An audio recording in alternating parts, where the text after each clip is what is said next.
안녕하십니까. CJB 시사 공방입니다. 코로나19 환자가 우리나라에서 발생한 지 어느덧 1년이 지났습니다. 사회적 거리두기가 계속 이어지면서 국민들의 피곤한 일상도 이어지고 있는데요.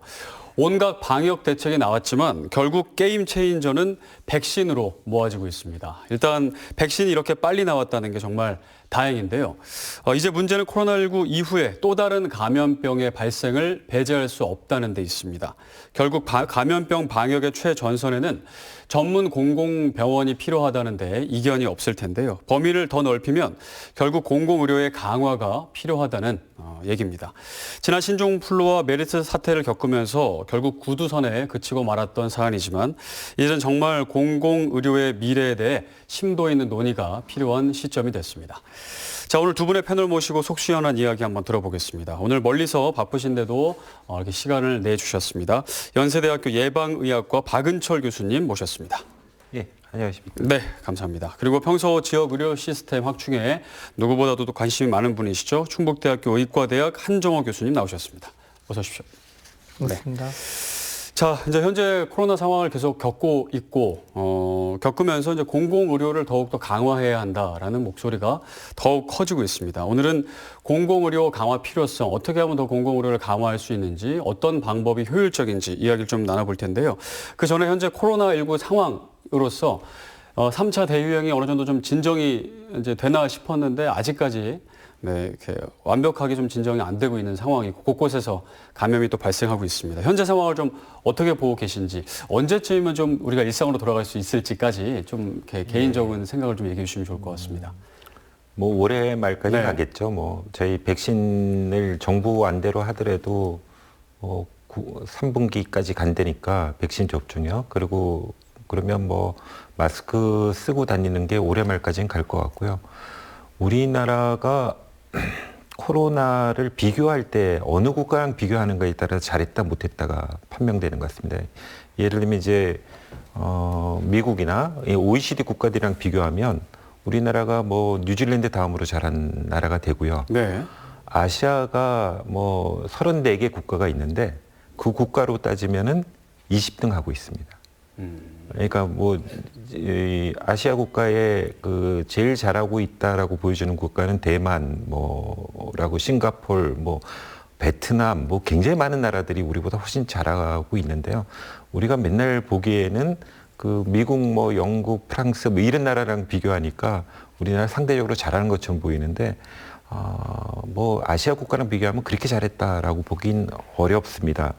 근데도 불구하고 저희가 잘한 것 중에 하나가 저희가 이제 그 코로나가 발생해가지고 막 치고 올라가지 않습니까? 이게 피크점이 있다가 떨어뜨리는 커브가 대개는 다른 나라 같은 경우에는 피크점 쳐가지고 천천히 내려오는데 우리는 올라간 크기만큼 내려옵니다. 그러니까 그 방역이 잘했고요. 정부의 방역 조치에 따라서 국민들이 수능을 잘했기 때문에 이게 올라갔다 내려오는데 이번 3차 감염 같은 경우에는 올라가는 시간이 거의 한 달 걸렸거든요. 네. 떨어지는 걸 아무리 잘해도 한 달은 걸릴 겁니다. 그러니까 저희가 그래서 지금 방역 당국은 그 구정 때까지 한번 막아보자.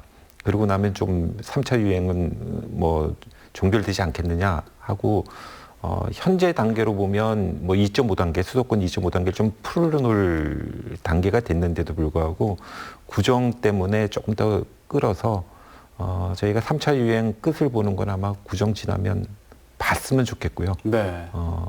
국민들이 1년이 넘었으니까 이제 피곤하시죠. 계속 마스크 해야 되고 거리 둬야 되니까. 근데도 불구하고 이 감염병이라는 게 참 확산되고 나면 참 그 잡기가 어렵기 때문에 협조하는 수밖에 없을 것 같습니다. 네. 그러니까 더 크게 번지지 않는 이상 백신을 이제 곧 이제 투여를 하게 되니까 올해 말 정도에는 그래도 어느 정도 마스크를 벗을 수 있지 않을까 그렇게 이제 예상을 하시는 거죠? 예, 이제 마스크라고 표현을 했는데 마스크는 아마 내년에도 껴야 될 것 같고요. 저희가 그 백신인데 그 지금 백신을 제일 많이 맞춘 나라가 이스라엘이죠.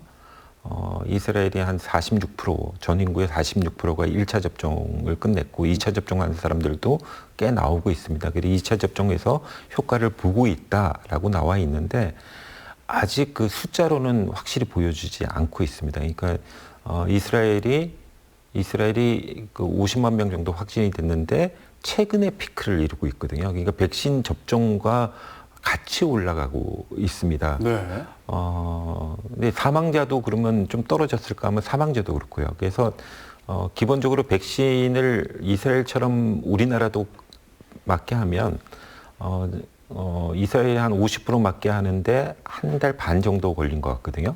그러면 전 국민 다 맞게 하는데 한 3달 걸릴 거고요. 백신의 효과를 보려 그러면 2차 접종까지 가야 되니까 한 4달 정도 잡으면 이스라엘은 한 4월 달부터는 숫자가 확확 떨어지는 게 보여야 우리도 만약 백신을 확보했다고 가정하고요. 그러면 백신 맞기 시작해서 물량 확보되고 한 4개월 후면 괜찮아질 건데 근데도 불구하고 코로나가 그 잠재돼 있는 코로나들이 꽤 있을 거거든요. 네. 그래서 마스크를 완전히 벗는 거는 쉽지 않을 것 같은데요. 그럼에도 불구하고 이게 저희가 이제 해외여행 뭐 이런 거 이제 꿈도 못 꾸고 있는 시절을 백신을 맞고 나면 외국에도 나갈 수 있고 뭐 이런 것들이 좀 문화가 좀 개방될 것 같긴 합니다. 현저하게 좀 이제 네. 그 확진자가 줄고 네. 마음도 이제 안심이 되고 이제 외국 여행을 꿈을 꿀 수 있는 정도. 예. 외국 여행은 내년에는 갔으면 좋겠습니다. 네. 어떻게 보고 계십니까? 예, 뭐 비슷한 의견일 수밖에 없습니다. 네, 저는 한 가지 좀 지적하고 싶은 부분 중에는 좋은 얘기도 있지만 분명히 국민들의 희생이 상당히 많이 따랐고 또한 지금은 좀 그나마 낮았지만 작년도 초반에는 상당 부분 그 감염자 동선 파악이라는 이유로 개인의 정보가 너무 무분별하게 노출되면서 과연 이 전염병 사태가 아무리 긴급하더라도 과연 개인의 인권은 어디까지 보호될 수 있는가라는 고민도 앞으로도 좀 지속돼야 될 것 같고요. 또 요즘 좀 아쉬운 점은 백신 공급에 대한 우려가 있으면서 또 반대로 백신이 좀 안정성에 대한 논란이 상당히 많이 초반에 있었습니다. 그리고 아직도 그런 우려하는 국민들이 있고요. 하지만 다행히 미국 등의 선진국에서 나온 백신들은 상당한 안정성을 확보한 것으로 지금 보이고 있기 때문에 안정성이 확보된 나라의 백신은 도입되면 좀 안심하고 맞을 수 있도록 정부에서 적극적인 홍보가 필요하겠고요. 또 그렇다고 해서 또 백신을 맞는 것도 안 맞는 것도 개인의 또 권리거든요, 분명히. 네. 공직자라면 맞아야 되겠지만 일반 국민한테 강요를 하는 규정이나 법을 만들기보다는 정부에서 안전성을 보여주고 국민을 설득하는 것이 좀 필요할 것 같습니다. 네. 그 한 가지 이제 공공의료에 대한 얘기를 이제 해야 되는데 그 전에 최근에 이제 변종 얘기도 좀 나왔잖아요. 그러면 지금 이제 백신을 준비된 게 이제 맞게 되면 변종도 막을 수가 있는 건가요? 어떻게 되는 거예요? 그래서 뭐 미래를 정확히 네. 장담하기는 어렵습니다. 하지만 이제까지 여러 경험들을 보면 대부분의 경우 변종에 대해서도 걸리더라도 약하게 앓고 넘어간다라는 예측이 상당히 많기 때문에 백신이 나오면 아주 특이한 바이러스가 나온다면 솔직히 이런 바이러스가 나올지 누가 예측했어요. 이번에 코비드19 같은 경우에. 네. 하지만 그래도 보통의 경우로 본다면 백신이 많은 부분을 커버할 수 있지 않을까 얘기를 하고 있습니다. 네, 변종도 어느 정도로 막을 수 있다. 파이자하고 모더나의 그 메커니즘을 보면 네.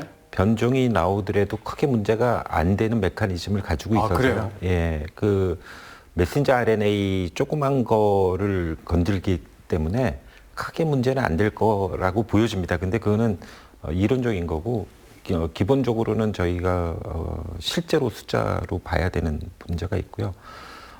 저는 우리나라의 방역에 기본적으로는 높게 평가합니다. 그러니까 방역에 있어서 실제적인 부분, 물론 국민이 동참해 주셔서 결과를 이뤄냈지만, 근데 제일 아쉬운 게 방역의 과학화가 안 이루어지고 있습니다. 네. 저희가 7만 6천 명 이렇게 확진이 됐고 검사가 600만 건을 했거든요. 그럼 600만 건의 검사했던 사람을 기본으로 그중에 7만 6천 명이 발생한 거지 않습니까? 그중에 한 1,400분 정도가 돌아가신 거고요. 네. 그러면 이게 DB화가 쫙 돼야 됩니다. 그래서 거기에 역학조사 자료 들어가가지고 600만 명의 DB가 지금 가지고 있고 그래서 뭐 학교 뭐 올해 3월에 뭐 학교를 연다 만다 뭐 이런 논의가 있지 않습니까? 그러면 그 에비던스를 그 DB를 저희가 연구해가지고 이 에비던스가 있다 없다 학교를 하자 아니면 어떤 학교의 방역 조치가 약한 학교는 이게 문제가 되더라. 그러면 방역 조치를 이 정도는 해야 된다. 저희가 뭐 굉장히 증거 없이 그냥 방역 조치하는 것들이 너무 많습니다. 교회가 뭐 집단 감염을 몇 군데 일으켰죠. 근데 교회에 어떻게 했을 때 집단 감염이 일어났고 안 일어났고 네. 그거 조사하면 나오거든요. 근데 기본적으로는 지금 질병관리청에서 가장 큰 문제가 그 DB를 못 가지고 있는 겁니다. 그래서 그러니까 이게 한국의 전반적인 사항일 수도 있는데요. 뭐 건물을 짓는다면 건물은 잘 짓습니다. 근데 건물 짓는 공학은 약합니다. 연구는 약하거든요. 저희도 의료도 좀 그런 현상이 꽤 있는 것 같습니다. 저희가 환자는 잘 고치는데 환자를 고치게 하는 이론엔 약한. 그러니까 실제는 강한데 이론은 미약한 게 이 코로나에도 또 한 번 보여주고 있고요. 네. 근데 다음에 또 올 거지 않습니까? 다음에 또 올 때는 진짜 이러면 안 된다. 이게 확실하게 이론을 네. 갖출 수 있는 시스템, 자료를 구축할 수 있는 시스템을 갖추는 게 꼭 필요한 것 같습니다. 굉장히 중요한 말씀을 해주신 것 같습니다. 자, 코로나 상황을 계속 겪으면서 뭐 언론이든 또 많은 주변에서 공공의료를 더 강화해야 한다. 공공의료 강화는 굉장히 넓은 범위인 것 같습니다. 일단은 코로나 확진자는 계속 늘고 있는데 병상이 부족하다, 병상이 포화 상태다라는 그런 뉴스가 계속 나오고 병상이 없어서 대기하다가 사망하는 분들도 계시고요. 그러다 보니까 공공의료를 더 강화해서 이런 어떤 감염병이 발생했을 때 충분히 소화하고 대처할 수 있는 그런 어떤 능력을 갖춰야 된다. 뭐 이런 차원에서 얘기를 하는 것 같은데요. 제가 이해한 건 그건데 공공의료를 강화하자는 목소리 나오는 이유는 어떤 건가요? 교수님 보시기에. 아무래도 이번에 네. 그 코로나 환자들이 갈 병실이 부족하고 중환자 시설이 부족했기 때문에 전 국민들이 정말 우리나라의 그런 이런 위급 사태에 공공의 의료를 할 곳이 부족한 것이 아닌가라는 우려들이 많이 나왔습니다. 네. 근데 사실 저는 그 부분이 좀 약간 오해가 좀 있는 부분이라고 생각을 그래요? 해요. 네. 공공의료는 무엇인가를 좀 다시 생각을 좀 해봐야 되는데요. 공무원이 하는 것이 공공의료인가? 자꾸 정부나 언론에서는 이런 부분의 흐름으로 나오고 있어요. 마치 공무원이 공공의 기금으로 운영되는 것이 공공병원인 것처럼, 공공의료인 것처럼. 하지만 지금 코로나 사태에서도 보시면 대구에서도 코로나 사태를 막아낸 것은 대부분의 민간병원들이고요. 그 민간병원들이 의료에 보상되는 시스템들은 결국 또 민간의 손이 아닙니다. 어차피 우리나라는 전국민 의료보험으로 모든 진료비가 통일되어 있는 나라고요. 개인 병원이라고 하더라도 청주에 있는 청주의 종합병원, 개인병원도 모두 거의 운영 자금은 다 정부에 우리가 내는 건강보험에 따라서 운영되는 겁니다. 네. 그렇기 때문에 이런 의료기관들이 공공의료를 아니다라고 할 수는 없는 거예요. 운영 주체는 민간이지만 그러니까 민간 병원도 공공의료를 하고 이미 있다. 공공의료를 하고 있는 겁니다. 그렇기 때문에 이번에 우리가 공공의료를 확충해야 된다는 것은 무작정 뭐 의료원의 병상을 늘린다 이런 것이 아니라 기존의 민간에서 하지 못했던 영역들, 예를 들어 옛날에 우리가 경부고속도로를 건설한다거나 제천소나 핵발전소를 민간에서 건설할 수는 없었잖아요. 네. 그렇기 때문에 그런 사업들을 공공이 주도했다면 마찬가지로 이러한 중증 코로나 환자들을 전담해서 치료할 수 있는 병원이나 시스템들, 인력들은 공공의 영역에서 만들고 유지를 해야 되는 부분인 거죠. 무작정 뭐 옛날처럼 그냥 도로만 짓는다, 뭐 건설하겠다, 집을 양적의 문제가 아닌데 공공의료한 부분이 양적으로 팽창할 것이 아니라 정말 필요한 국민들한테 필수 의료 이런 부분을 커버할 수 있는 좀 길을 이번 기회에 좀 찾아야 될 것 같습니다. 그게 공공의료를 확대하자는 거 네, 아닌가요? 지난주에도 정부에서 네. 발표가 나왔지만 그 공공의료 확대라는 요구 때문에 나온 방안들을 보면 또 마찬가지로 뭐 어디 의료원의 병상을 몇 개 늘린다. 양적 팽창만 얘기하고 있거든요. 근데 이번 사태도 보시면 충북에 있는 청주의료원과 충주의료원이 있지만, 그리고 코로나 사태 대응병원을 했지만 실제 그거를 진료할 수 있는 감염내과 전문 의사나 아니면 중환자 전담할 수 있는 간호사는 없거든요. 결국에는 의료 인력, 필수적인 의료 인력이나 그런 시스템이 안 된 채로 병상수나 뭐 땅을 확장해서 공사를 짓는 건 의미가 없는 거죠. 네, 알겠습니다. 자, 공공의료를 더 강화하자는 목소리, 교수님께서는 어떻게 받아들이고 계십니까? 예. 한종호 교수 얘기에 동의합니다. 근데 네. 저희가 이제 공공의료라고 얘기하는 사람들마다 본인 자신의 그 정의를 가지고 얘기하는 것 같습니다. 그러니까 일반적으로 공공의료 하는 말씀하시는 분들의 생각을 이렇게 반추해서 보면 공공이 설립한 의료기관을 공공의료, 공공이 설립한 의료기관에서 하는 의료를 공공의료로 하자. 그러니까 제가 알고 있는 정의로는 충북으로 따지면 뭐 네. 청주의료원이나 충주의료원 뭐 여기서 하는 의료가 공공의료 아닌가? 이렇게 충북대는 안 들어가나? 충북대 병원도 공공의료원인 거죠? 그러면 충북에는 3개인가요? 청주, 충주, 충북대 병원까지 그게 공공의료라고 저는 생각을 하고 있는데. 근데 그렇게 그러니까 공공 설립 의료기관을 공공의료라고 보자. 그래서 공공 설립을 늘려야 된다. 의료원을 더 지어야 된다. 더 져라. 네. 뭐 이런 얘기를 할 때 공공의료하고 근데 기능적인 측면에서 바라보면요. 민간이 설립한 의료기관에서 지금 하고 있는 진료는 그럼 민간 의료냐? 아니거든요. 기능적으로 보면 공공의료와 민간의료가 구분이 또 달라집니다. 그러니까 우리나라는 극소수의 민간의료가 존재하고요. 예를 들면 성형외과 뭐 이런 피부과 이런 극소수의 민간의료가 존재하고 네. 기능적으로 보면 대부분이 다 공공의료를 하고 있습니다. 재미있는 사례 중에 하나가 네덜란드가 뭐 의료 개혁을 했죠. 건강보험 개혁을 하면서 이름 바꿔놓은 게 사회 민간 보험을 한다라고 2006년부터 시작하고 있습니다. 그러면서 그 네덜란드가 한 게 공공병원 빵입니다. 그러니까 몽땅 다 민간병원, 민간 설립 의료기관에서 정부가 제도화한 의료보험을 하고 있는 시스템입니다. 네. 그러니까 그러면 네덜란드는 그 공공의료가 없냐? 우리의 데피니션으로 보면 우리의 정의로 보면 없어져 버리는 겁니다. 근데 네덜란드는 코로나 있고 코로나 환자 보고 있지 않습니까? 그러니까 이게 어떻게 쳐다보느냐인데 그래서 우리는 민간 의료기관마저도 공공 기능을 하고 있습니다라고 볼 수 있고요. 그 정의는 뭐 하는 분마다 좀 차이가 있을 것 같고 그러면 이제 좀 우리 앵커께서 얘기하시는 공공 설립 의료기관을 더 늘릴 필요가 있느냐? 네. 전 늘려야 된다는데 동의합니다. 어느 정도 우리가 지금 전체 병상의 한 10% 정도 가지고 있고 OECD는 한 75% 정도 되거든요. 그러니까 공공병원이 공공 설립한 병상이 전체 100이라고 하면 10%가 공공병원이라는 거죠.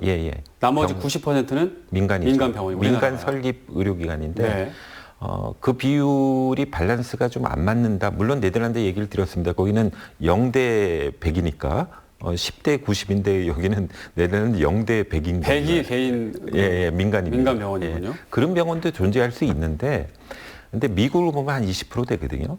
공공병원이요? 공공병원 병상수가 20% 정도 됩니다. 그래서 우리의 10%는 그 네덜란드 사례만 좀 빼고 나면 굉장히 그 공공이 가지고 있는 병상이 적긴 합니다. 그러면 병상을 늘리자. 또 그렇게까지 찬성을 못하는 게요. 이게 이제 전체적으로 한번 우리가 파악해 볼 필요가 있는 것 중에 하나가 우리나라 병원이 4,000개가 있는데요. 네. 일본은 6,000개가 있고 미국은 8,000개가 있습니다. 인구를 보시면은 미국이 3억 2천이니까 우리 인구보다 6배가 많으면 8,000개 있으면 굉장히 적은 거거든요. 그래서 그 OECD 국가 중에 우리나라 인구 대비 병원 수가 제일 많은 겁니다. 그럼 병상 수도 많겠네요. 병상 수도 많고 병원 수도 많고. 일본이 병상 수는 제일 많은데요. 병원 수는 우리나라가 더 많습니다. 그러니까 꼭 어떻게 얘기하면 조그만 병원이 더 많이 가지고 있는 게 우리나라고요. 거기에 이제 요양병원이 큰 목을 차지하고 있습니다만은 근데 민간 병원 중에 굉장히 많은 병원들은 의료법인 병원들이고요. 의료법인들 병원들 중에 굉장히 많은 병원들은 문 닫고 싶어 합니다. 환자도 잘 없고요. 지역에 그 주민들이 빠지면 이게 병원이 잘 안 되지 않습니까? 그래서 철수하고 싶은데 이게 법인을 그만두면 법인이 소멸되면 법인의 재산 국가의 소유가 됩니다. 그래서 이게 문 닫지도 못하고 이런 병원들이 있거든요. 그래서 저는 공공병원, 공공 설립 의료기관을 늘리자에 찬성하는데 어디 늘려야 되느냐? 첫째는 위치적으로 보면 그 지역에 민간병원 한두 개 있는데 그 병원들이 운영이 안 돼요. 그러면 이게 공공에서 사서 거기서 공공설립 의료기관을 만들어주는 작업. 그러니까 이게 지역적 특성에 의해서 그 병원에 민간이 장사가 안 된다는 거는 이게 환자가 충분히 없다는 얘기고, 그러면 그 병원은 어쩔 수 없이 적자가 나더라도 공공이 유지시켜야 되는 그 지역들이 몇 개 있는 것 같습니다. 네. 저희가 뭐 70개 진료권 뭐 이렇게 잡으면 그 중에 굉장히 어려운 민간 의료기관들이 있거든요. 그런 걸 하나 해줘야 되는 것 같고요. 민간 병원을 공공병원으로 바꾸는 거예요. 바꾸는 게 저는 더 맞는 네. 방법이다라고 봅니다. 또 하나가 기능적인 부분에서 공공의료가 조금 더, 그러니까 공공자원이 세금이 더 들어와야 되는 게 특수 분야들입니다. 그러니까 지금 정부에서 뭐 하고 있는 거죠. 응급, 중증, 뭐 재활 이런 거. 재활은 이게 그 사람 수는 굉장히 많이 가지만 수가가 별로거든요. 그래서 이게 유지시키는 게 쉽지 않습니다. 그래서 몇 가지 특수 분야에 대해서, 그러니까 민간에서 시장이 그 실패하고 있는 지역, 그 기능의 몇 군데, 예를 들면 강원도에서도 그 적지만 분만 산모들이 있거든요. 네. 근데 그 병원을 제가 하나 만들어 놓으면 일정 수의 산모가 와야 이게 운영되지 않겠습니까? 네. 그러나 그게 그렇다고 이제 서울로 온다든지 멀리 오기에는 좀 문제가 있으니까 그 지역에 산부인과 분만할 수 있는 데를 만들어 주자. 이거는 민간으로 안 되거든요. 그런 부분에 공공이 들어가야 되고, 무턱대고 모든 부분에 공공이, 그러니까 지금 10%인데 뭐 30% 늘리자가 대통령의 과거 공약이 네. 있었죠. 그런 접근은 아니다라고 보여집니다. 그러니까 공공병원의 그 공공병원 확대를 일정 부분은 찬성하는 입장이지만 예. 무턱대고 공공병원 늘리는 게 아니라 민간 병원에서 그 커버하지 못하는 예. 좀 수익이 나지 않는 부분을 공공에서 그러니까 위치적으로도 위치적으로나, 기능적으로도 네, 따져봐서 예. 공공에서 이렇게 조금 담당할 수 있는 거는 그쪽에서 담당하면 좋겠다. 근데 일단은 좀 예. 이따 또 설명을 쉽게 해주시고요. 예를 들면 우리가 어린이 예방접종 하시잖아요, 소아들. 그러면 동네 소아과에서 하시죠. 다 민간 의료기관이죠. 설립 주체는. 네. 하지만 예방접종은 공공의 일이거든요. 그런데 공공의료를 확충하자고 보건소나 보건진료소를 시골에 막 지었죠, 과거에. 근데 여기서 이미 옆에는 소아과가 몇 개 있어요. 그래서 거기서 예방접종 하는데 과거에 지은 보건소에서 이미 민간에서 공공의료 수행하는 분을 경쟁하고 있거든요, 우리나라는. 그러니까 그렇지 진짜 필수 의료, 그러니까 민간이 못하는 부분을 커버를 해야지 무작정 병상수만 늘리고 무작정 의료진을 늘리기보다는 지금도 네. 1970년대 시골에 보건지소를 곳곳에 충북에도 지어놨죠. 근데 어떤 곳은 뭐 하루에 환자 5명 진료를 하기도 해요. 근데 그것을 위해서 공중보건의 의사 전문의 1명을 데려다 놓고 직원들 5명 있고 그 시설을 유지를 하고 있는 거죠. 국민의 네. 혈세로. 하지만 과연 그게 정말 공공의료 역할일까? 혈압약을 하루에 5명을 주는데, 심지어는 제 제자나 후배들이 근무를 했던 병원에서는 하루에 환자 수를 유지하기 위해서 동네 어르신들한테 혈압약을 열흘치, 보름치만 주는 거예요. 자주 오게. 그래서 그 유지를 해야 되니까 그 기간을. 네. 근데 이런 것들을 우리나라의 의료기관 수나 공공의료기관 수는 많지만 제대로 큰 의료기관들이 많지 않거든요. 네. 특히 공공병원 중에서는 의료원들의 규모를 보면 제대로 된 중증 환자를 치료할 수 있는 외과, 소아과, 내과, 응급센터를 규모를 갖추고 있지 않은 의료원들이 너무 많아요. 사실은 이런 보건지도나 이러한 예산들을 합쳐서 제대로 된 센터화를 하는 것이 아주 10년 이상 된 요구인데 아직도 그런 부분이 안 되는 거죠. 여러 지자체 간 이해관계들. 네, 그러니까 지금 말씀을 들어보면 민간 병원이 많으니 민간 병원을 조금 공공성을 더 강화하자. 네. 뭐 그런 측면으로 그런 들리는데요. 부분도 그렇죠? 가능하죠. 그러니까 하나의 민간 병원이 방안입니다. 하지 못하는 네. 그런 부분들의 공공성을 넣어서 네. 더 강화하자. 그러니까 공공병원을 무턱대고 짓기보다는 그런 주장이신 것 같아요. 근데 지금 제가 궁금한 건 뭐냐면 이제 코로나 상황에서 지금 코로나 그 환자들을 대부분 치료한 시설은 그 이제 우리가 이제 흔히 말하는 공공병원, 그러니까 의료원 이런 데서 치료를 맡았고 그 우리나라의 90% 달하는 민간 병원에서는 코로나 환자를 거의 치료하지 몇몇 군데에서는 이제 치료를 하고 있지만 거의 치료하지 않은 걸로 알고 있습니다. 근데 이제 아까는 민간 병원에서 공공 의료를 어느 정도 하고 있다라고 말씀을 해주셨는데, 그러니까 코로나가 정말 절체절명의 어떤 위기 상황에서 민간 병원이 병상이 많음에도 불구하고 치료를 안 하든지 못 하든지 어떤 방식으로도 동참을 안 한 이 상황. 그렇기 때문에 공공 의료가 더 강화되는 게 아닌가라는 의견이 나온 것 같아요. 근데 그거는 왜 그런 건가요? 아닙니다. 네네네. 그건 아닌 것 같아요. 그러니까 민간 병원이 간담을 안 한 게 아니라 네 어떤 상황인가요? 예를 들어 청주의료원과 충북대병원의 병상이 모두 다 코로나 환자로 덮여서 커버를 못 한다면 네네네. 다른 병원들이 입원실을 활용할 수 있죠. 근데 이미 지정을 해서 초기부터 환자들을 몰아서 했잖아요. 예를 들어 청주에 있는 종합병원 대여섯 개 병원들에 이 병원 저 병원 10명씩을 코로나 환자를 갖다 놓으면요. 그 병원 방역 시스템이 뚫려서 그 병원 환자가 코호트 격리가 되면서 몇백 명의 환자가 코로나 환자가 돼버려요. 네네. 그렇기 때문에 코로나 환자는 민간병원이나 공공병원이 설립 주체는 누구냐가 아니라 지역의 한두 개의 센터에 몰아서 환자들을 봐야 되는 것이 맞습니다. 네. 그런데 다행히 충북에는 청주의료원, 충주의료원, 충북대병원이 있었고 네. 또한 충북대병원은 메르스 사태 때 이미 감염병 전문 병원이 됐고 음압시설과 격리시설, 엘리베이터 시설과 모든 동선이 분리되어 있는 시설이 지어졌기 때문에 그 환자들을 커버가 가능했던 거죠. 근데 그게 커버가 안 되는 지역도 있었잖아요.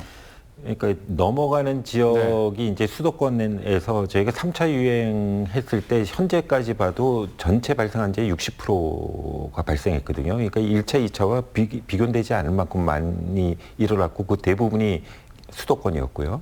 수도권에 오버플로우가 일어날 수 있었느냐? 저는 만약 이게 몇 개 병원들이 공공병원들이 예를 들면 정부가 세금으로 지어진 병원이 있고요. 네. 민간의 자본이 투자된 병원이 있습니다. 네. 코로나 같은 이머전시 상황이면 병원 하나를 통째로 코로나 환자 보는 게 훨씬 효율적이거든요. 그러니까 2, 3층에는 중환자실 놓고 그 위에는 일반 환자 놓고 이 환자들이 중증이 되면 내려오고 이 환자 또 중환자실에 있던 환자가 올라가고 그러면 요 병원에 그 코로나가 퍼질 수 있는 그 격리도 훨씬 쉽고요. 그다음에 코로나 치료도 훨씬 좋습니다. 그게 저희가 대구 계명대학에서 봤고요. 근데 수도권에 공공병원 꽤 있거든요. 네. 그 공공병원들을 다 동원했으면 저희가 지금 유증 환자를 한 300명 보고 그 치료가 필요한 환자를 한 10,000명 정도 보거든요. 수도권에 있는 공공병원 병상수 다 합치면 그거 훨씬 넘어갑니다. 그럼 뭐가 되냐면요. 그게 공공병원들을 다 그렇게 그 코로나로 다 해가지고 흘러 넘쳤을 때 그 다음에 민간이 하나씩 들어가야죠. 순서로 보면 이건 세금으로 줬고 이거는 민간 자본이 네, 들어갔으니까. 그렇죠. 그러니까 이 현재는 아직 끝까지 안 넘어간 겁니다. 이게 그러면 대부분의 환자를 공공병원에서 받지 맞는 얘기죠. 그럼 민간병원 뭐 했니?가 아닙니다. 여기 있던 환자들, 공공병원에 있는 환자들 민간병원에서 받아줘가지고 치료해줘야지 거기 있는 환자들, 그 코로나 걸리지 않는 입원했던 환자들 있지 않습니까? 그 사람들을 먼저 치료해주는, 그러니까 그 사람들을 이전시켜서 받아줄 때는 민간이거든요. 네. 그러니까 역할 분담이 제가 보기에는 말씀하신 대로 공공병원에서 맹장수술하고 위암수술하고 하던 영역을 민간병원으로 보내고요. 공공병원으로 몰아서 코로나 환자를 봤어야 되는데 지금은 그렇지 외려- 않았다는 거죠. 그렇지 않은 부분에서 문제였던 거지 민간병원이 안 받았던 문제가 음. 아니었던 거죠. 근데 그렇게 그러니까 그 완전 의료원을 통째로 코로나 전담 치료 시설로 바꾸지 않았던 이유는 뭔가요? 정부가 그랬던 이유는 이게 정부가 그런 것 같지는 않고요. 네. 공공병원장들의 의사결정이었다고 보여지고요. 거기에 밑바닥에는 아마 거기 근무하시는 인력, 그러니까 근무하시는 분들의 반대도 있지 않았을까라는 추정입니다. 그리고 인사권이 사실 네. 우리가 공공병원이라고 말만 하는 거죠. 지방의료원은 지방자치단체가 모든 인사권을 가지고 있습니다. 그러니까 질병관리나 아니면 보건복지부에서 맘대로 할 수 있지가 않아요. 그런 부분이. 그래서 지금 박 교수님 말씀대로 저희 내막은 저희도 알 수는 없지만 네네. 외려 공공병원들이 몽땅 개소해서 이쪽을 코로나 중점을 하고 다른 진료를 막았어야 되는 서울 경기 병원들이 일반 환자 진료를 병행하느라고 외려 네. 그런 지금의 문제들이 초반에 그래서 병상이 좀 부족했다 그렇게 보시는군요. 네, 우리나라는 병상이 이 7만 명 발생하는 거를 못 막을 충분한 병상을 가지고 있고요. 그러니까 공공병원만으로도 충분히 비우면 공공병원만으로도 충분합니다. 가능하다 이거군요. 예. 근데 제가 볼 때는 이게 병원 하나를 소개를 해가지고 코로나 환자만 보는 공공병원을 몇 개를 만들었으면 수도권에 병상 부족은 없고요. 근데 문제는 뭐가 있냐면요. 이 공공병원이 평상시에 인공호흡기 중환자실 운영이 그렇게 원활하지 않았기 때문에 인력과 장비는 보강을 해줬어야 됩니다. 그래서 예를 들면 공공병원 10개가 있는데 그걸 다 그릴 이유는 없고요. 환자 수에 따라서 1개 먼저, 그 다음에 2개, 들어올 때마다 인력과 장비를 계속 지원해 줘야 되고요. 네. 대구의 계명대 동산병원이 빈 병원이 있었죠. 새로 이전했던 그 인턴병원에 거기에 이제 사람도 없고 장비도 없지 않습니까? 코로나 터졌을 때 거기에 볼런티어로 마취과 의사 뭐 이런 분들이 내려가가지고 2, 3층 중증 환자, 중환자실 그렇게 해가지고 굉장히 많은 효율을 높였습니다. 네. 그걸 우리가 경험했거든요. 그러면 수도권에 3차 유행했을 때 병원 하나, 이때까지 코로나 전담병원이라고 보셨어요. 근데 일반 환자도 같이 보셔서 문제죠. 근데 그게 3차 유행 때는 굉장히 심각했으니까 병원 하나를 예를 들면 서울의료원 아니면 국립중앙의료원 뭐 이런 데를 하나 통째로? 예, 통째로. 그리고 거기 있던 환자 어디 있느냐? 거기 있던 환자 중에 뭐 민간병원을 가든지 다른 공공병원에 가시든지 그렇게 해가지고 하는 게 굉장히 효율적이었는데 아마 보건복지부 입장에서 분명히 그렇게 해 주십시오라고 얘기는 했을 것 같은데 그 안에서 병원에서 안 뭔가 받아. 결정이 되지 않았을까. 그런 뭐 내막은 알 수는 없지만 말씀하신 네. 대로 누가 봐도 그게 정답이거든요. 감염병이 퍼지지 않으려면 한두 개 병원에 몰아서 하고 의료진들도 저 참 초반에도 제가 몇 번 조언을 했었는데 우리나라의 군인이나 아니면 공중보건의로 가 있는 수많은 중증 환자를 볼 수 있는 전문 인력들이 있는데 이번 사태일 때도 그냥 민간병원이나 아니면 그냥 그 공공병원에서 알아서 커버를 하거나 자원자를 받았지 그 흩어져 있는 전국에 정말 굳이 있지 않아도 되는 보건진료소나 시골에 있는 의료 인력들을 또 집중시키지 않았거든요. 지금까지도. 그 부분은 네. 참 아쉽습니다. 알겠습니다.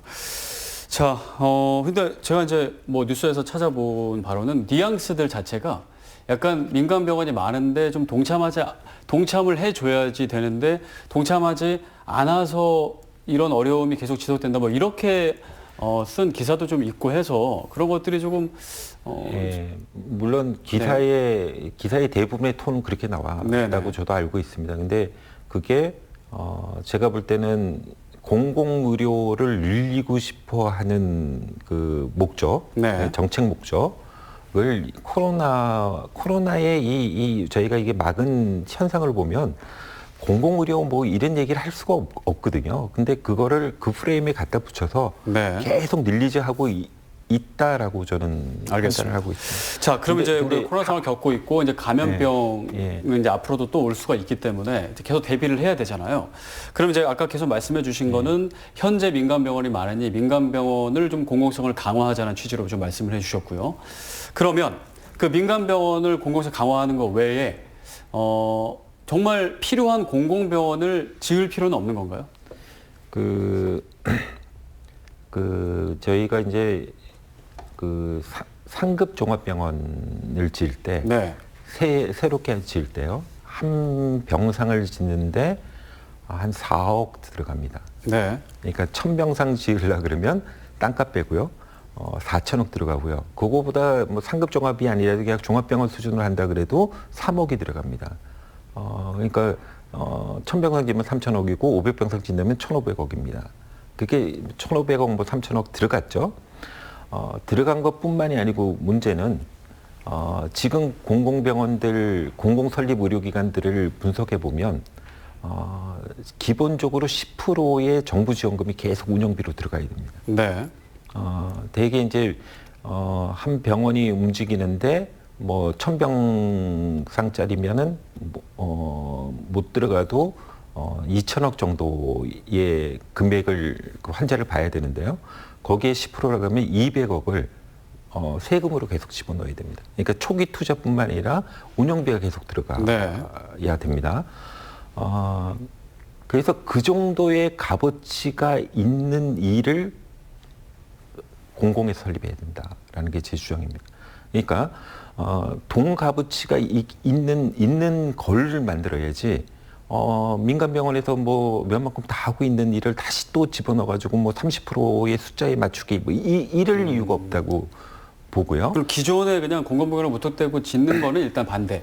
그러면 공공병원을 짓는다면 뭔가 어떤 특수한 정말 지금의 상황과 딱 맞는 그런 공공병원을 지어야 한다라는 효율이 있는 어떤 병원을 지어야 되는 겁니까? 만약에 그럼 감염병 전문 병원 뭐 이런 걸 지어야 되는 겁니까? 저는 감염병 전문 병원은 아니라고 보고요. 네. 그러니까 이게 신종감염병이 저희는 6년 주기로 왔었죠. 2002년 사스, 2009년, 2015년, 2019년이니까 요번 주기가 좀 짧아졌죠. 4년으로. 네, 그러네요. 주기는 계속 짧아진다 그러면 다음번에 올림픽 주기대로 올 겁니다. 그 올림픽 할 때마다 뭐 우리가 헤맬 것 같은데 올림픽 주최국들이 그러면 그 3년 동안 뭐 할 건데요? 저희 평창에 동계올림픽 하고 난 다음에 그 슬로프 만들어 놓은 거 있지 않습니까? 그거 지금 놀고 있거든요. 그러니까 평창에서 다음 올림픽을 한다고 하더라도 그 유지가 쉽지 않은데 한 번 하고 버릴 거라면 그래서 기존 병원이 있는데 그 기존 병원에 감염병 전문 센터를 만들어줘서 이 병원이 계속 병원으로서 운영할 수 있게끔 평상시에도 있다가 이제 감염병이 오면은 그걸 확대해서 운영할 수 있는 시스템으로 만들어줘야 이게 그 지속 가능하죠. 네. 감염병 전문 병원이라고 덜렁하게 하나 만들고 나면 올림픽하고 끝나고 나면 쓸모없는 경기장 뭐 이렇게 될 가능성이 저는 크다고 봅니다. 그게 제일 좋은 거는 국립중앙의료원의 감염병 센터를 지금 있는데 그것 좀 더 확대하고요. 네. 그다음에 뭐 수도권만 환자가 생기는 게 아니니까 저 시도별로 이게 분산해서 계속 확대시켜 줘야 될 필요가 있는데 아까 저기 한종호 쌤 얘기 들어보니까 충북대는 그게 잘 안 늘어나서 그러니까 그런 기능들 정부에서 하고 싶어하는 뭐 재활병동이라든지 뭐 권역센터든지 이런 게 지원을 잘 안 되고 있고 못 받아왔다 그래서 충북은 빨리 그거부터 해서 알겠습니다. 그러니까 일단은 공공병원을 지을 거면 정말 전문적인 특수한 공공병원을 짓는 게 맞는데 그 병원도 또 감염병 전문병원은 또 감염병이 없을 때는 또 비효율적이니 감염병 전문 센터를 좀 짓는 것이 낫겠다라는 의견이시고요.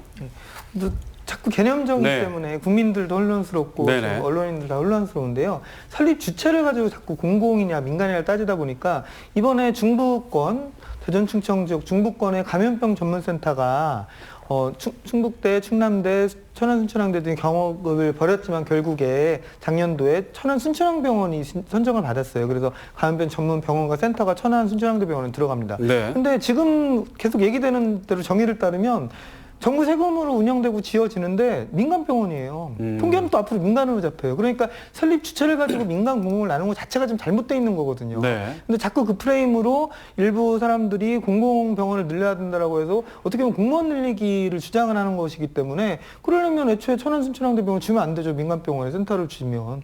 그래서 그 부분에 대해서 개념 정립이 좀 명확하게 필요하고요. 두 번째로 박 교수님 지적하신 대로 참 안타까운 부분이 전국 권역 중에 장애인 전문 재활병원을 국가에서 그 센터를 지어줬고요. 유지보수도 상당히 지원해줬는데 없는 지역이 유일하게 충북 하나입니다. 제주도에도 있고 강원도에도 있어요. 근데 충북만 없어요. 그리고 감염병인 시설도 방금 말씀드렸지만 또 오성 생명과학단지가 있지만 또 그 다음에 우리나라에서 어떻게 보면 가장 위험한 균이나 이런 뭐 생화학 테러에 쓸 수 있는 연구시설이 오송 질병관리본부죠. 거기에 모든 균도 있고 연구진도 다 있기 때문에 어떻게 보면 감염병을 연구할 수 있고 대처할 수 있는 최적의 요충지는 오송임에도 불구하고 네. 또 충북에는 결국에 이번에도 코로나 사태가 이렇게 터졌는데도 감염병 전문 센터를 유치를 못했습니다. 어떻게 보면 어떤 이런 국가 사업에서 너무 많이 배제되고 있는 것이 아닌가 그런 것이 좀 안타깝습니다. 네. 그러면은 그 공공병원은 아예 지을 필요 없다라는 말씀이신가요? 아니 공공병원 지을 필요가 없다는 것이 아니라 네네. 필요한 공공병원이나 아니면 지금 있는 공공병원에 필요한 자원을 투자를 해야 되는 거지. 그럼 필요한 뜬금없이 어떤 공공병원은 시골에다가 네. 병상을 짓는 그런 공공병원을 네네. 짓지 말아야 된다는 얘기입니다. 그럼 어떤 필요한 제가 아까 이때까지 말씀드렸듯이 감염병 센터에 대한 인력이나 아. 병상은 지금 남아 돌거든요. 침대가 부족한 것이 아니라 중환자를 쓸 수 있는 침대가 없는 거죠. 침대는 있는데 인공호흡기나 아니면 인공호흡기를 운영할 수 있는 인력이 없는 거죠. 이런 부분에 보강을 하고 투자를 해야 되는 거지. 뜬금없이 천안전 단양에다가 병원을 지어놓고 병상을 늘렸다. 몇 퍼센트가 공공병원의 병상 수다. 이런 제도 정책으로 가서는 안 된다는 얘기입니다. 네. 자, 그러면은 이제 공공 인력이 이제 부족하다고 이제 공공병원에서 일할 인력이 그거를 늘리려면 어떻게 되는 겁니까? 그러니까 이 싱가포르의 주룽쇠공원이라고 뭐 있는데 네. 거기 뭐 그 칸막이가 없다 그러지 않습니까? 철장이 없습니다. 근데 새들은 거기 살거든요. 그 이유가 그 공원이 새들이 살기 제일 좋은 환경을 마련했다는 겁니다. 우리나라의 공공 설립 의료기관에 제일 근무할 수 있는 여건을 만들어 주시면 가리라고 보여지는데 네. 이게 민간이랑 차별이 꽤 나거든요. 차이가 나거든요. 그래서 안 가는 것 같습니다. 그러면 정부는 정부 나름대로 룰이 있겠죠. 인건비 지급 룰 뭐 이런 게 있음에도 불구하고 그런 걸 맞춰줘야 된다라는 게, 그러니까 환경을 만들어줘야 사람들이 가지 않겠느냐. 쉽게 말하자면 공공병원은 의사들이 가기에는 월급이 좀 적다.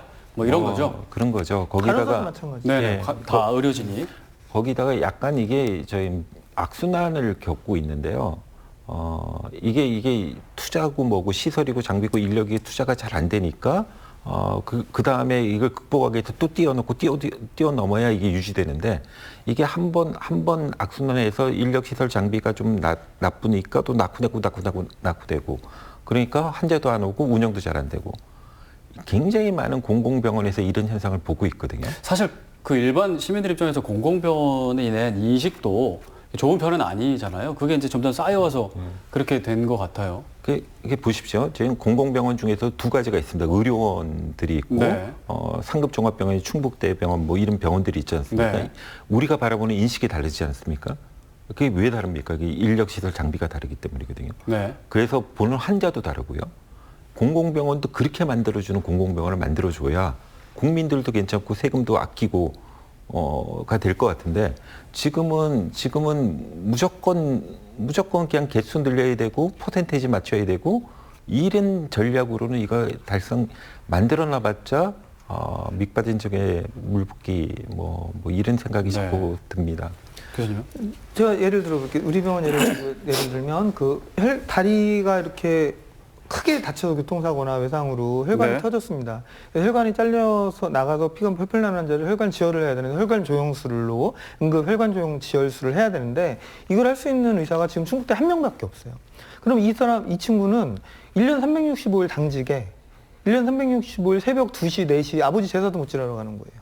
그러니까 결국에 정부에서도 인정을 해줘서 그러면 오프 시간을 좀 주긴 했지만 매일 근무를 하는 겁니다. 그러다 보니까 1, 2년 근무하다 사표내고 나가요. 왜냐? 서울의 경기권의 규모의 경제가 되니까 그런 전문의가 한 5-6명 있으면 교대 근무가 되거든요. 근데 충북은 외상센터를 유치는 했지만 그런 인력을 유치를 못하는 겁니다. 규모의 경제가 안 돼요.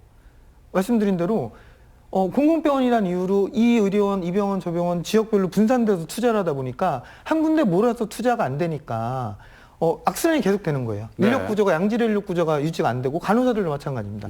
제가 통계를 알아봤는데 2008년에 간호사가 연간 정원이 1만 명이었는데 간호대 정원이요. 10년 사이 2만 명으로 늘었어요. 2배가 늘었어요. 그러면 과연 우리나라에 있는 수많은 공공병원들, 의료원들의 간호사를 그만큼 뽑았을까요? 그렇지 않습니다. 우리가 장롱면허라고 하잖아요. 집에서 쉬는 유휴 간호사가 더 늘었어요. 51%. 네. 그러니까 적절한 처우 개선과 적절한 집중 투자를 하지 않는 한 이 악순환의 굴레를 극복하지 못할 겁니다. 그러니까 이런 이유 때문에 무턱대고 공공병원을 늘리면 전체가 더 퀄리티가 떨어질 수 있다라는 네. 그런 우려가 있을 수 있겠군요. 저희가 아까 제가 총 병상당 비율은 우리가 10%고 미국이 20%다 그러지 않았습니까? 근데 인구당으로 따지면 우리가 미국의 인구당 공공병상 수보다 우리가 많습니다. 2배 정도 많습니다. 네. 지금 가지고 있는 거를 어떻게 하면 병원이 병원답게 진료를 잘하는 병원, 그다음에 무슨 기능을 주어주면 그 기능을 수행할 수 있는 병원으로 만들어주는 게 제가 볼 땐 더 우선순위지. 우리 병상수 많은 거는 민간 병원이 많은 거고 요양병원이 많은 거거든요. 그건 그대로 정리해야 되는 것 같습니다. 그래서 네. 양적 확대는 이제 지향할 때가 됐고요. 질적인 임프루브, 그러니까 공공병원에 그러니까 모든 의료원들을 충북대 바라보듯이 볼 수 있게끔 만들어주는 게 네. 그게 진짜 공공의료가 공공설립 의료기관이 제대로 쓰는 길이다라고. 네, 질적 확대를 생각해야 될 때다. 예. 자, 그러면 이제 공공병원을 만들려면 정말 필요한 전문기관을 하는데 그 중에서는 감염병 전문센터가 필요하겠다라는 말씀을 해주셨고요. 그게 아니고 이제 무턱대고 공공병원 말고 차라리 지금 현재 우리나라의 90%나 되는 민간 병원의 공공성을 좀 강화했으면 좋겠다. 그러니까 민간 병원이 할 수 없는 일들을 공공 자본이 좀 투입해서 그 민간 병원이 더 잘할 수 있도록 해주면 그게 더 효율적이지 않냐라는 주장이시잖아요. 그럼 민간 병원의 어떤 공공성 강화를 위해서 좀 구체적으로 어떤 방법들이 있을까요? 그래서 그 부분은 아까도 말씀드렸지만 이번에 천안순창대병원을 감염병 센터를 지원하는 경우도 대표적 얘기했죠. 그다음에 이미 한 10년 넘은 심내혈관 센터도 꼭 국립대병원만 우리 충북은 충북대병원이 그 역할을 심내혈관 센터를 하고 있지만 다른 지역 같은 경우는 민간병원의 지정을 받아서도 하고 있습니다. 이미 그 부분은 잘 운영되고 있고요. 네. 오히려 민간병원의 공공성을 강화하는 것보다는 제가 보기에는 공공병원의 공공성을 더 강화하는 게 더 맞을 것 같아요. 공공병원, 예를 들어 많은 의료원들이 평소에 재정 적자를 막기 위해서 건강검진, 특수종합검진 이런 것들을 하고 있고 오히려 필수 의료가 아닌 비필수 의료로 결국에 병원 적자를 메꿔야 되는 부분들이 있거든요. 이런 부분에 대해서 과감하게 투자를 할 수 있어야 되고 이번 코로나 사태 때도 드러나지만 청주의료원의 병상수가 부족한 게 아니라 청주의료원의 인공호흡기가 부족하고 인공호흡기를 운영할 수 있는 감염내과 의사나 호흡기내과 의사가 없거든요. 의료진이 부족하다. 예, 그러면 이거는 부족한 게 우리나라 전체 의료진은 부족한 게 아니라 네.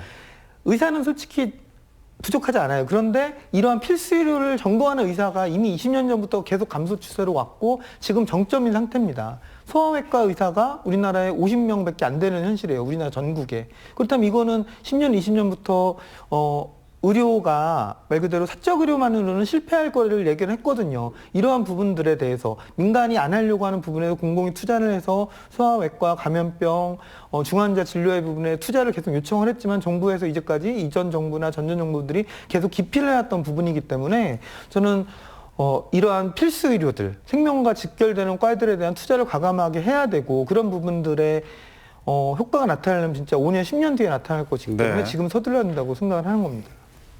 네. 인력 문제는 저희가 사람 문제입니다. 이 장비고 뭐고 시설이고 보다 훨씬 앞서는 게 사람의 문제고요. 사람을 더 키워야 되는 부분이 일정 부분, 네. 예를 들면 감염내과라든지, 근데 감염내과가 평상시에 그렇게 할 일이 많지 않은 과거든요. 네. 감염병만 터지면 이게 할 일이 많은 과가 돼서 평상시에 어떻게 유지시키느냐. 기초학도 비슷합니다. 감염 역학 하시는 분이 우리나라에 5분 정도밖에 없습니다. 그러니까 이게 그분들을 유지시켜야 되는데 그렇다고 정부의 세금으로 그냥 당신 평상시에 그냥 월급 줄 테니까 계세요. 이건 말이 안 되지 않습니까? 네.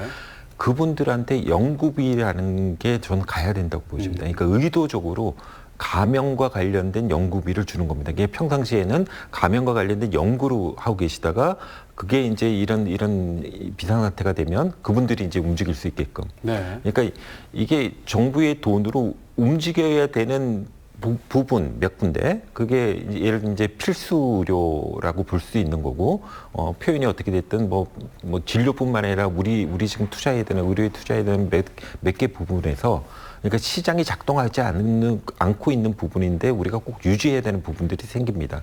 그런 부분에 있어서 지금 뭐 몇 개 이제 흉부외과도 예를 들면 뭐 있고요. 흉부외과 중에도 소아 흉부외과는 뭐 거기도 뭐 엄청나다 그러더라고요.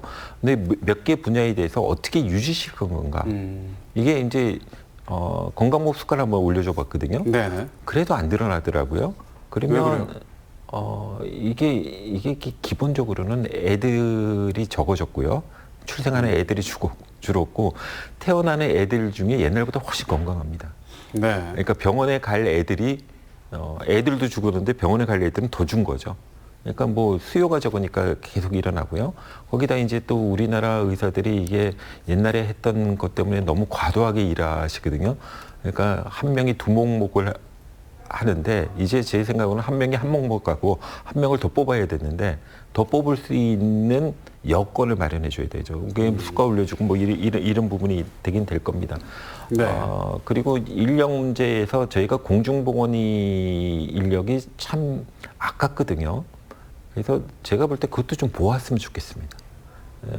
그 보건지소 혼자서 둥 떨어져 가지고 혼자 있지 않게 하고 몇 개 묶어서 아니면 읍 단위에서 군 단위에서 좀 크게 만들어주고 거기에 이제 뭐 레지던트 졸업한 지 금방 갔으니까 수료한 지 금방 갔으니까 거기에 이제 시니어 의사들 은퇴하시고 고향 찾아가시는 의사들 계시지 않습니까? 그래서 팀으로 좀 움직여 주고 나면 공공 설립한 공공 기능을 아주 잘할 것 같은데. 네. 그런 문제도 또 있군요. 네, 알겠습니다. 일단 시간이 거의 다 돼서 그러니까 오늘 저희가 주제가 공공의료의 강화인데 그러니까 저는 이제 공공의료 강화라고 해서 공공병원을 좀 더 설립해야 되는구나라고 이제 막연하게 생각하고 들어왔는데 얘기를 들어보니까 그 단지 이제 하드웨어적인 걸 늘리는 게 아니라 그 공공병원에 들어갈 인력, 이 훌륭한 그런 의사나 그런 인력들이 들어갈 수 있도록 지원하든 투자하든 그런 어떤 고민들이 필요하다. 그런 말씀이신 거죠? 예, 맞습니다. 네, 알겠습니다. 자, 이제 마지막으로 한 말씀씩만 해주고, 네, 이제 어떻게 하면은 지금 이제 코로나 상황 가운데 다음에 올 감염병 현재 의료 시스템으로 지금 막고는 있는데 뭐 대비를 해야 되잖아요. 준비를 해야 되잖아요. 어떤 준비들이 필요할지 좀 한 말씀씩 정리 말씀 좀 해주시죠. 네. 저희가 신종 감염병은 무지부터 시작합니다.